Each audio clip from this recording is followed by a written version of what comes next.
নমস্কার, কেমন আছেন সবাই? সৌমিতার ঘরকন্যার আরও একটি পর্বে আপনাদের সকলকে জানাই স্বাগত। একদম খুব করে সরি চাইছি, তার কারণ আমি এই কদিন একদমই ভিডিও পোস্ট করতে পারিনি। প্রচুর ব্যস্ততা ছিল, বাড়িতে কোনো অনুষ্ঠান হলে ব্যস্ততা তো হবেই। আর বুঝতেই পারছেন কী অনুষ্ঠান, আমার ছোটো পুত্রের মুখে ভাত। আজকে তার মুখে প্রসাদ দেওয়ার দিন। সেই নিয়ম অনুসারেই আজকে আমরা 7ই ফেব্রুয়ারি ওকে মুখে ভাত দিলাম। কেমন দুষ্টু দেখেছেন, কেমন লাফাচ্ছে ঝাঁপাচ্ছে, মুখে ভাত গায়ে হলুদ ঠেকানোর এতে সবাই মিলে ওকে আনন্দ করে হলুদ ঠেকাচ্ছি, ওর তাতে লাফিয়ে যাচ্ছে, সমানে লাফাচ্ছে। আর ওই দেখুন ঝাঁঝরি দিয়ে ফুলের সাজ দিয়ে আমাদের জল দেওয়ার নিয়ম আছে, হয়তো অনেকেরই আছে সেই নিয়মটা। করছি বলে আবার ওপর দিকে তাকিয়ে তাকিয়ে দেখছি, আর ওই যে বড়জন সে দেখছে ব্যাপারটা কি ঘটছে, কারণ নিজের বেলায় কি হয়েছে তার তো একদমই মনে নেই, তাই জন্য সে এখন ভালো করে দেখছে ব্যাপারটা কি ঘটে চলেছে। ও আবার বলছে এই ভাইয়ের গায়ে জল পড়ছে, আমার যেন না পড়ে। কী জ্বালাতন কী বলবো আপনাদেরকে। তারপরে আর কি ছোটোজনকে স্নান করিয়ে তাকে তুলে পরিষ্কার করিয়ে দিয়ে এবার তাকে ওই যে নিয়ম আছে, তুমি কোনটা ধরবে বলো, টাকা, মাটি, বই, পেন না কি ধরতে চাও সেটা বল। আমার ছোটোজনের ফুল পছন্দ হয়েছে, থালাটা একটু ফুল দিয়ে ডেকোরেট করা হয়েছিল, এটা অবশ্য ওর পিসিই করেছে। দেখুন কিরম বদমাস, ওই দেখুন বই ধরেছে। এইটা অবশ্য আমি দেখিনি জানেন, আপনাদের সঙ্গেই আমি দেখলাম। ওই যে বইটা তার ভীষণ পছন্দ, দাদা ভাইয়ের আদর্শ শিক্ষা, ওই যে ঈশ্বরচন্দ্রের সব পাওয়া যায় ওই বইটা আছে না, ওই বইটা ওকে থালায় দেওয়া হয়েছিল, সেটা ওর ভারী পছন্দ হয়েছে। এবার একটু পায়েস খাওয়াবো, আমাদের ঠাকুরের পায়েস খাওয়াতে হয়, আমাদের প্রতিষ্ঠিত নাড়ুগোপাল আছে, সেই ঠাকুরের পায়েস আর গুরুদাদুর কথা মতন ঠাকুরের থেকে প্রসাদ এনে ওর মুখে প্রসাদ দিতে হয়, সেই অনুসারেই সব কিছু আমাদের চলছে। কী যে ভারী আনন্দ হচ্ছে আজকের এই দিনটাতে, আপনাদের বলে বোঝাতে পারবো না। আর ও দেখুন কি মিষ্টি করে পায়েসটা খাচ্ছে, এতদিন শুধু দুধ খেয়েছে, তো মুখে অন্য কিছু পড়া তো ভারী খুশি হয়েছে, মনে বোধহয় আলাদাই আনন্দ পেয়েছে জানেন। ওই দেখুন না জলটা নিয়ে কেমন লাফালাফি করছে, উফ কী যে দুষ্টু কী বলবো। আর পেছনে বড়টা, যেটা আপনারা দেখতে পাচ্ছেন না, সেটা হচ্ছে আমার বড়টার লাফালাফি।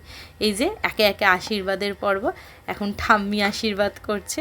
ঠাম্মি কি সুন্দর করে হার পরিয়ে দিল, দেখুন পড়েও নিল, আবার আশীর্বাদটা নিচ্ছে। কিন্তু সব কিছুই মহারাজ করবেন দাঁড়িয়ে দাঁড়িয়ে, বসে মহারাজ একটা কাজও করবেন না। বসে করতে বললেই তার ভীষণ আপত্তি, যতবার দাদু চেপে ধরে বসাতে যায় ততবারই সে উঠে উঠে পড়ে। কি দুষ্টু, আপনাকে কি বলবো। আচ্ছা আপনাদের বাচ্চারাও কি এরকম? সত্যি যদি এরকম হয়ে থাকে, এরকমই দুষ্টুমি করে, তাহলে আমাকে একটু কমেন্ট করে জানান দেখি কেমন লাগলো আমার এই ভিডিওটা, সেটাও লাইক কমেন্ট শেয়ার করবেন। আর দেখুন বলতে বলতেই মামা বাড়ির দাদু, মানে আমার বাবাই, দুটো বাবাই আমার, একটা শ্বশুর বাবা, একটা আমার জন্মদাতা বাবা, আশীর্বাদ করতে বসে পড়েছে। দেখছেন দেখুন আশীর্বাদ করছে, সেটা তো বুঝতে পেরে গেছে যে ওকে সবাই আশীর্বাদ করবে। ও চারিদিকে দেখছে যে কোথায় কি ঘটছে না। এই দেখুন আংটি দিয়ে ওকে আশীর্বাদ করে, তবে ক্যামেরার দিকে ফোকাস করছে যে না ভালো ফটো তুলতে হবে, এটা তো আমাকে ঘিরেই অনুষ্ঠান। কি সুন্দর করে পোজ দিয়ে দিয়ে ফটোগুলো তুলছিল, বাপরে বাপ, খুব বদমাইশ বাচ্চা আমার, কি বলবো। মিষ্টিও বটে, কিন্তু তাও ওই যে দুষ্টুটাই বেশি করে। এখন দিদা আশীর্বাদ করছে, মানে ওদের ভাষায় দিয়া আশীর্বাদ করে ওকে আবার একটা হার দিচ্ছে। কি ভালো প্রাপ্তি ওদের হয় না, কত কিছু পেলো। আর আমরা বড়রা যারা খেটে খেটে সারাদিন করলাম, আমাদেরকে কেউ কিচ্ছু দেয়নি জানেন, কেন দিল না কে জানে। এই দেখুন মামা দাদু আশীর্বাদ করছে, এটা আমার মামা শ্বশুর হন, উনিও আমাদেরকে খুব ভালোবাসেন। আর দেখুন মামা দাদুর কাছে যায় বলে কিরম করছে, আমার দুই ছেলেই ভীষণ মামা দাদুর নেওয়াটা জানেন তো, ওরাও দেখুন মামা দাদুর কাছে যায় বলে করছে। মামা দাদুর যে আংটি দিয়ে আশীর্বাদ করা হয়ে গেল অমনি এবার ওর বাবাকে বলা হলো করতে, বাবা বলছে না না আমি ক্যামেরা করছি, যাও যাও তুমি আগে করে নাও।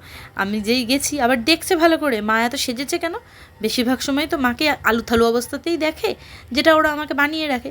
কিন্তু আজকে মামাম একটু সেজেছে, শাড়ি টাড়ি পরেছে, সেই জন্য ভালো করে মন দিয়ে মামামকে দেখছে, আর মাঝে মাঝে ফটোতে পোজ দিচ্ছে। আমিও খানিকটা পোজ দিয়ে নিলাম, স্টিল ফটোও তো কয়েকটা লাগবে বলুন না, অ্যালবামে তো বাঁধাতে হবে, সেই জন্য আমিও বেশ খানিকটা পোজ দিয়ে নিলাম। আশীর্বাদ করার পরে আমি কিন্তু বড় আংটি দিইনি ওর দাদুর মতন, আমি একটা ঠিকঠাক মাপের আংটি তৈরি করেছিলাম যাতে ওর হাতে সুন্দর করে হয়। আর দেখুন আংটিটা পরলো, কিন্তু একটু বড় হয়েছে, রোগা রোগা হয়ে গেছে।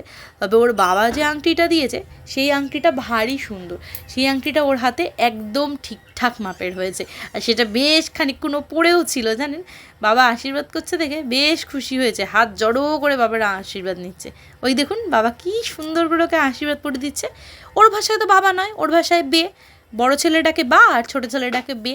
বে আর বা আজকে আংটি পরিয়ে দিল, খুব সুন্দর করে হাসছে। আবার বাবার আংটি দেওয়া আংটি তো ওই জন্য বেশি আসছে। আর এই যে সবার প্রিয় পিসিমণি, যদিও ওর নাম ঝিলিক বলেই ওরা ডাকে, পিসিমণি তো একদমই বলবে না। ঝিলিক কিন্তু নিজের অর্থ জমিয়ে সেই টাকায় ওকে একটা খুব সুন্দর ব্রেসলেট কিনে দিয়েছে। দেখবেন ব্রেসলেটটা আপনারা যখন ওর হাতে পরাবে, আমার তো ভারী পছন্দ হয়েছে মিনেকারি ব্রেসলেট। আমি তো ভাবছিলাম পাপ্পাকেও ওরকম একটা বানিয়ে দেবো, তাহলে দু ভাইয়ের একসঙ্গে ভালোই হবে। ওই যে পিসি ব্রেসলেট পরিয়ে দিচ্ছে, দেখুন কি আনন্দ, এত আনন্দ পেয়েছে যে হাত লাফাতে আরম্ভ করে দিয়েছে, হাত ঝাঁকিয়ে ঝাঁকিয়ে দেখছে আর নাচছে। এই দেখুন বাবু আমার ফটোশ্যুট করছে বিছানায় শুয়ে শুয়ে, কোনো ক্লান্তি নেই। যতবার বলছি পাপা এদিকে তাকাও, পাপা ওইদিকে তাকাও, সারাক্ষণ ফটোশ্যুট করে যাচ্ছে। এই তারপরেই দুই ছেলেকে নিয়ে দুই দাদু খাওয়াতে বসেছে। একজনের অন্নপ্রাশন আজকে, আর একজনের বহু বছর আগে হয়েছে, তো মানে 4 বছর আগে ধরুন হয়েই গেছে, সে বুঝতে পারেনি, এখন তার আবার বায়না, সেই জন্য তাকেও থালা সাজিয়ে দেওয়া হয়েছে।